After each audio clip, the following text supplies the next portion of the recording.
নমস্কার বন্ধুরা, চলে এসেছি আবার একটা নতুন রেসিপি নিয়ে এক্সপ্লোর উইথ শুভ্রতাতে। আজ বানাবো চিতই পিঠে। আমি 200 গ্রাম সেদ্ধ চাল ভালো করে ধুয়ে সারা রাত ভিজিয়ে রেখেছিলাম। দেখুন চালগুলো কেমন ফুলে উঠেছে। এবার চালের জল ঝরিয়ে ভালো করে মিক্সিতে বেটে নেব। মিক্সিতে বাটা হয়ে গেছে। এবার এতে অর্ধেক চা চামচ নুন দিলাম। ভালো করে ব্যাটারটা মিশিয়ে নিলাম। দেখুন এর ঘনত্বটা ঠিক এমন হবে। এবার গ্যাস জ্বালিয়ে আগুনের আঁচ কমিয়ে মাটির সাঁচ গ্যাসে বসিয়ে দিলাম।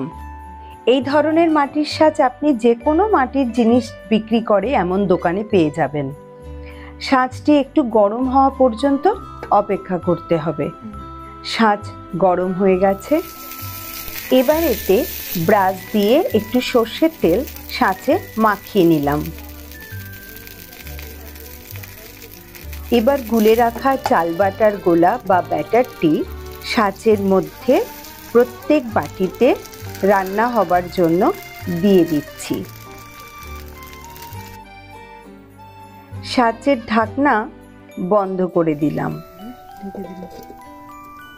গ্যাসের ফ্লেম কম করেই রান্নাটা করতে হবে।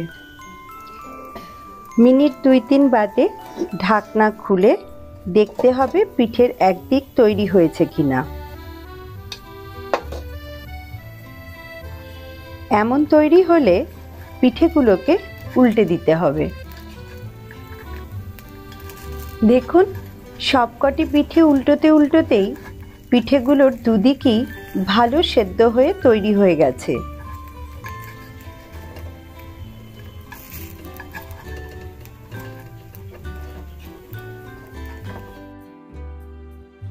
এবার একটা একটা করে পিঠেগুলোকে নামিয়ে নেব।